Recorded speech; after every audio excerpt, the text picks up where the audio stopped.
Salut à tous, aujourd'hui je vais vous parler des effets spéciaux de la série Stranger Things.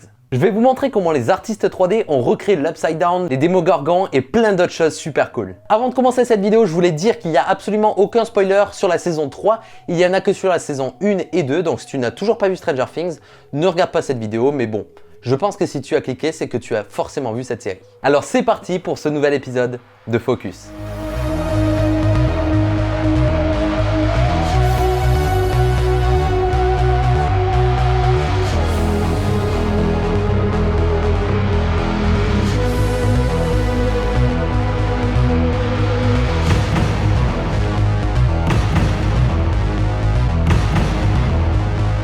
Ah, le Upside Down, c'est super stylé, tu ne trouves pas? T'as limite envie d'y aller camper avec toute ta famille. Non, sans déconner, c'est ultra creepy, mais c'est super bien fait. Et pour vous expliquer un petit peu comment ils ont recréé le monde à l'envers, je vais vous parler de quelque chose qui est super important dans la production des effets spéciaux. Ça s'appelle le concept art. Donc c'est une étape de production primordiale avant de s'attaquer donc à la 3D et aux choses énervées. Eh bien les concept art sont créés grâce à des personnes qui ont comme métier de créer des croquis à partir des mots des réalisateurs, des scénaristes.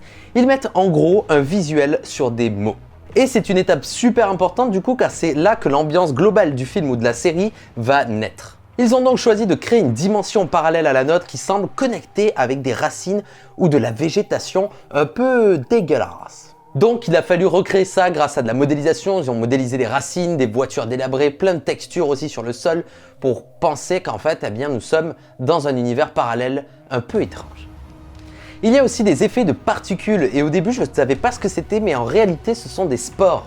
Donc pour recréer tous ces effets là, les artistes ont dû rotoscoper tous les éléments présents à l'écran pour ensuite pouvoir placer les particules en fait à différents niveaux de profondeur dans l'image. Donc s'il y avait un personnage, ils ont dû le rotoscoper, s'il y avait un petit morceau de mur, rotoscoper, et ainsi de suite. Comme ça après eux, ils peuvent mettre des particules à différents endroits dans l'image pour avoir donc cet effet de profondeur. Mais pas que, il a fallu aussi gérer le mouvement des particules, si elles devaient tourbillonner très vite, s'il y a un personnage qui rentre dedans, eh bien forcément elles doivent se déplacer un petit peu parce qu'il y a la personne qui du coup rentre en collision avec les particules. Et donc tout ça, ça prend du temps. Et les artistes qui ont bossé sur les effets spéciaux de la série ont dit qu'entre la saison 1 et la saison 2, ils ont fait une amélioration au niveau des particules qui était plutôt cocasse. Et d'ailleurs, ils en étaient fiers parce que c'est vrai que si tu regardes les particules de la saison 1 et la saison 2, tu vas voir que les particules qui volent, donc les spores qui volent dans la saison 2 dans l'Upside Down, sont beaucoup plus vivants et beaucoup plus cool à regarder que dans la saison 1. D'ailleurs, pour les personnes qui veulent voir comment recréer cet effet-là de l'Upside Down, j'ai fait une vidéo exprès sur ma chaîne il y a plus d'1 an où je vous explique du coup comment transformer votre plan de normal à l'Upside Down. Donc je te mets le lien dans la description si tu es curieux, va voir. On peut voir aussi dans ce plan un portail qui permet d'aller dans le Upside Down. Et vous allez voir que sans les effets spéciaux, il y a plusieurs choses qu'on peut remarquer. La première chose, c'est qu'ils ont essayé au plus possible de recréer sur le tournage en lui-même un portail, donc ça doit être des espèces de prothèses, un peu de sculpture, je ne sais pas trop comment ils ont fait ça. Mais en gros, ils essayent d'avoir quelque chose de pratique, ça veut dire quelque chose de réel sur le tournage, pour que les acteurs savent à peu près comment va être le portail, pour les dimensions, pour que ça soit l'esthétique, pour que les acteurs arrivent à se mettre un petit peu dans le jeu. Et au centre, on peut voir qu'il y a une sorte de toile verte, donc tu connais maintenant, ce sont les fonds verts. Et grâce à ça, ça permet d'enlever ce fond vert, ça peut faciliter par exemple les objets qui passent devant, comme les personnages, ou ça peut aussi permettre de remplacer ce fond vert par une texture qui est beaucoup trop complexe à réaliser dans la vraie vie, comme des choses qui bougent, des choses gluantes, des choses un peu immondes. Et bien là, du coup, ils enlèvent le fond vert et à la place, ils foutent de la 3D. Et là, tu peux voir que avant et après, ça n'a pas du tout la même gueule, c'est beaucoup plus impressionnant avec les effets spéciaux. Donc quand tu verras un portail de Stranger Things, pense qu'à la base, il y a juste un trou vert. Dans l'Upside Down, il y a aussi des scènes où les héros sont dans un espèce de tunnel. Et ce qu'il y a d'intéressant, c'est que dans la série, les tunnels ont l'air immenses, ils ont l'air vastes as fuck. Mais en fait, pas du tout. Ils ont utilisé des techniques d'extension de décor pour étendre les tunnels pour qu'ils paraissent super longs. Donc c'est ça l'extension de décor. Ça veut dire qu'il y a un décor déjà sur le tournage et ensuite, grâce aux effets spéciaux, on va pouvoir étendre ce décor pour faire croire qu'il fait 1 km alors qu'il fait 10 mètres. Donc c'est assez impressionnant et il y a une différence entre l'extension de décor et l'incrustation fond vert. Ce n'est pas la même chose parce que l'incrustation fond vert, il n'y a pas de décor. C'est juste un personnage devant un fond vert, on enlève le fond vert et on le met directement dans un décor 3D. Mais là donc c'est l'extension de décor. Voici la nuance, c'est important à retenir. Avant de passer aux prochains effets spéciaux mythiques de la série, voici 2 petits plans plutôt rigolos à regarder pour voir à peu près comment les artistes 3D rajoutent des petits détails dans une série aussi folle. Le premier, le voici, on voit un mec mort sur une table et quel est l'effet de ce plan? Est-ce que tu as trouvé? Est-ce que tu as l'œil? Oui, ce sont les 2-3 petits mouches qui volent dans le restaurant pour accentuer le fait qu'il pue. D'ailleurs, on voit les acteurs qui font « Oh, ça pue ». Je pense que de base, ils ont dû faire « Ah, ça pue », mais ils ont dû se dire « On doit accentuer ça ». Ils se sont dit « On va rajouter 2-3 petites mouches ». Donc imagine, t'es un mec, t'es un artiste 3D, tu viens de bosser sur Stranger Things et tes potes te disent « Pouah, t'as bossé sur Stranger Things et tu as fait quoi ?» Bah, tu vois dans ce plan, les 3 mouches, c'est moi. Non mais n'empêche, ce sont les petits détails qui font la différence. Et le deuxième plan, c'est celui-là. Quel est l'effet qui a été rajouté à ton avis? On voit un léger plan travelling et ça nous révèle quelque chose. C'est quoi à ton avis?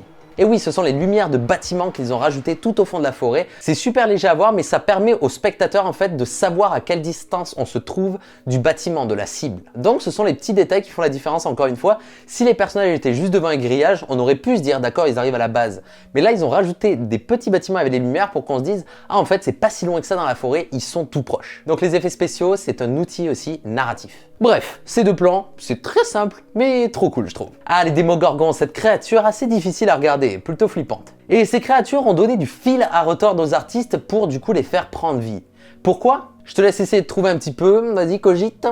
Bon allez, je te donne la réponse. Ce sont les expressions. Quand tu crées quelque chose en 3D et qu'il a un visage, les choses qui vont lui permettre d'être vivant, d'avoir des expressions, forcément ce sont le regard, la bouche, les expressions, la torsion du visage, les muscles. Mais là, ils n'en ont pas. Ils n'ont pas d'œil, ils n'ont pas de bouche. Ils ont juste une grosse gueule qui s'ouvre en mode fleur. Et ça, du coup, c'est très compliqué pour donner vie à un personnage. Donc, ils ont dû trouver des choses intéressantes à faire sur la gueule quand elle s'ouvre, quand il vibre, quand il frétille, pour leur donner vie. De base, pour faire les Démogorgons, ils étaient partis sur le fait d'avoir des costumes directement de Démogorgons. Comme tu peux le voir là, avec des espèces de manches comme ça pour les animer comme des marionnettes. Tu peux voir, elles sont peintes à l'envers, c'est pour qu'ensuite en post-production on puisse les enlever. Mais comme tu peux t'en douter, ça n'a pas beaucoup marché dans les plans. Du coup, ils se sont dit on va le faire en 3D parce que là, Jackie, t'as pas l'air cool dans ton costume de Démogorgon. Donc, ils sont passés par la 3D et ils ont utilisé un logiciel qui s'appelle ZBrush, qui est un logiciel de modélisation très connu pour modéliser des choses organiques. Ça veut dire des choses vivantes, comme des créatures, des humains, etc. Ce logiciel est vraiment cool car il fonctionne comme quand tu sculptes dans la vraie vie. Ça veut dire que tu vas pouvoir enlever de la matière et en rajouter. De base, la modélisation, avant ZBrush, ça se faisait grâce à des polygones. Ça veut dire qu'on partait d'un cube et ensuite on extrudait des faces à gauche, à droite pour avoir une forme lisse et jolie. Avec ZBrush, maintenant, tu peux carrément sculpter dans la matière, donc c'est vraiment très cool. Si tu as une petite tablette graphique, parfait. Et comme tu as pu le voir dans la saison 2, on peut voir l'évolution du Démogorgon. De base, c'est une sorte de petite grenouille, et ensuite, il évolue jusqu'à sa forme finale. Je parle bien de cette forme finale-là, et pas le gamin à droite. Hein. Ça, c'est juste pour donner un rapport d'échelle. Donc, voilà. Mais je pense que tu l'avais compris. Et du coup, dans la saison 2, on voit les enfants interagir avec ces modèles 3D.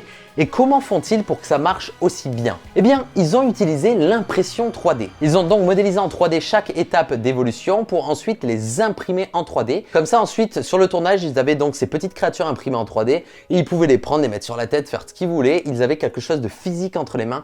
Et ça rajoute vraiment du réalisme aux interactions.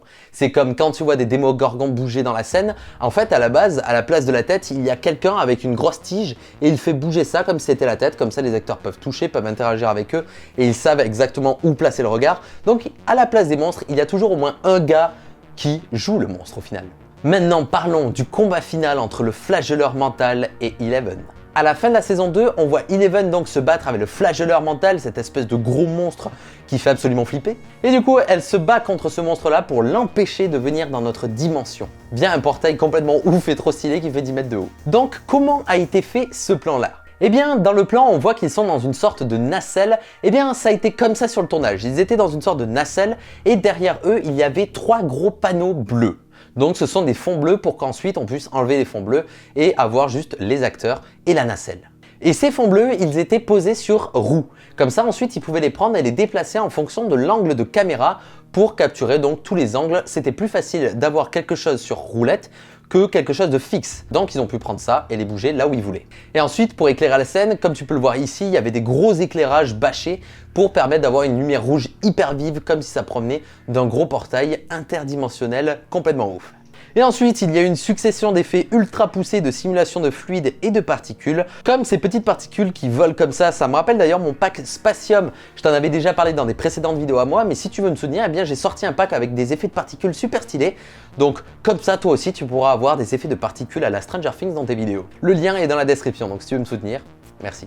Maintenant parlons d'un dernier plan qui est super intéressant à voir. La fin de la saison 2 se termine avec un long plan débulé qui va d'une dimension à une autre. C'est super stylé et comment ils ont fait ça? Moi j'ai cru qu'ils avaient utilisé en fait de la 3D. Mais en fait, absolument pas. Ils ont tout simplement pris une caméra et l'ont fait débuler jusqu'à ce que ça touche presque le sol. Et ensuite, ils ont pris une deuxième caméra qui commençait exactement où la première terminait et ils ont fait le mouvement inverse.